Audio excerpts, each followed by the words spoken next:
भारत चीन में बेनतीजा रही बातचीत, वार्ता के 5 दौर रहे नाकाम। दोनों देशों के बीच सीमा पर तनाव कायम। चीन के जवाब में भारत ने बढ़ाई सैनिकों की संख्या। भारत और चीन के बीच लद्दाख सीमा पर तनाव को दूर करने के मकसद से फील्ड कमांडर स्तर की बातचीत के 5 दौर नाकाम रहे हैं। लिहाजा दोनों ही देशों के बीच उत्तर सिक्किम और लद्दाख की सीमा पर तनाव बरकरार है। दोनों ही देशों की सेनाएं पैंगोंग झील और गालवान की घाटी में आक्रामक रुख अपनाए हुए हैं। लद्दाख में चीन की तरफ से बड़ी हलचल। भारत चीन सीमा पर दोनों देशों के सैनिकों के बीच नोकझोंक टकराव आम बात है। सीमा पूरी तरीके से स्पष्ट नहीं है, इसलिए पेट्रोलिंग के दौरान जब भी दोनों देशों के सैनिकों का आमना सामना होता है तो उनमें कभी हल्की फुल्की और तीखी नोकझोंक देखने को मिलती है, लेकिन इस बार टकराव गंभीर रूप लेता जा रहा है, खासकर गालवान घाटी में। गालवान घाटी में फिर बड़ा तनाव। लद्दाख की गालवान घाटी में भारत और चीन के बीच करीब 6 दशकों से विवाद की स्थिति है। यही नहीं, गालवान नदी भी बहती है। यही वो जगह है जहां 58 साल पहले 1962 में भारत चीन के बीच टकराव हुआ था और आज फिर यहां तनाव की स्थिति है। इस घाटी में गालवान नदी के पास टेंट लगाने को लेकर भारत चीन सीमा पर गंभीर तनाव की स्थिति बन चुकी है। विवादित क्षेत्रों में टेंट लगाना चीन की रणनीति का हिस्सा। दरअसल पिछले कई सालों से विवादित क्षेत्रों में टेंट लगाना चीन की सेना पीपुल्स लिबरेशन आर्मी यानी पीएलए की रणनीति का हिस्सा रहा है। जिस जगह पर टकराव हुआ था वहां पर चीन की तरफ से 80 से ज्यादा टेंट लगाए जा चुके हैं। चीन ने बढ़ाया सैनिकों का जमावड़ा। टकराव के बाद चीन ने अपनी ओर सैनिकों का जमावड़ा बढ़ा दिया। चीन के सैनिक इस हफ्ते उसी क्षेत्र में सैन्य अभ्यास कर रहे थे।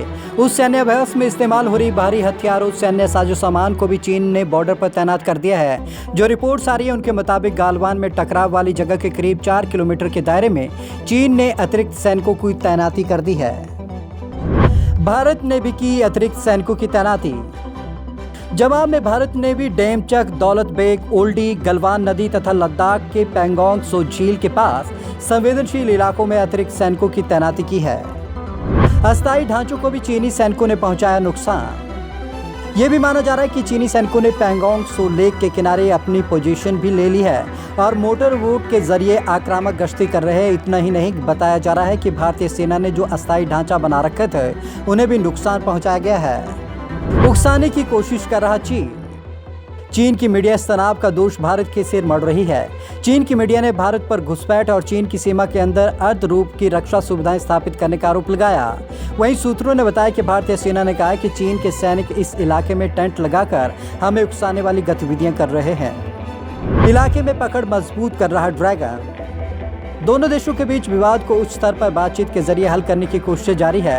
हालांकि चीनी मीडिया की हालिया टिप्पणियां बताती हैं कि चीनी आक्रामक रुख अपना रहा है। चीनी मीडिया के मुताबिक चीन इलाके पर अपनी पकड़ मजबूत कर रहा है। भारत की चीन को 2 टूक। वहीं भारतीय विदेश मंत्रालय ने साफ किया है कि एलएसी पर चीन की आपत्ति गलत है। भारतीय सैनिक भारत और चीन के बीच निर्धारित लाइन ऑफ एक्चुअल कंट्रोल की सीमा से परिचित हैं और इसका पालन करते हैं। उन्हें अपनी जिम्मेदारी मालूम है। हकीकत यह है कि चीनी सैनिकों ने भारतीय सुरक्षा बलों की ओर से की जा रही पेट्रोलिंग में बाधा पहुंचाई है। भारत के सड़क पुल बनाने से चीन चिढ़ा। दरअसल पूर्वी लद्दाख में वास्तविक नियंत्रण रेखा यानी कि एलएसी पर भारतीय सेना द्वारा अपनी ताकत मजबूत करने के लिए सड़क बनाए जाने के चलते चीन बौखलाया हुआ है। चीनी सैनिकों का संभावित निशाना दरबुश्योक, दौलत बेग, ओल्डी रोड हो सकता है, जिसे भारत ने पिछले साल बनाया है। यह रोड सब सेक्टर नॉर्थ के लिए जीवन रेखा की तरह है। विवाद पैदा करना चीन की फितरत। चीन पूर्वी लद्दाख में अक्सर विवाद पैदा करता रहता है। उसने 2013 और 2018 में भी भारतीय इलाके में घुसपैठ की थी, तब उसे खदेड़ दिया गया था। इस बीच पता चला है कि उत्तरी सिक्किम में भी कई इलाकों में विवादित सीमा पर निगरानी के लिए भारतीय सेना की अतिरिक्त टुकड़ियां भेजी गई है। चीन इस बात को अच्छी तरीके से जानता है कि अब जमीनी स्थिति 1962 से जुदा है, जब चीनी सेना ज्यादा तादाद की वजह से भारत पर भारी पड़ी थी। Bureau report, Punjab Kesari TV, Chandigarh.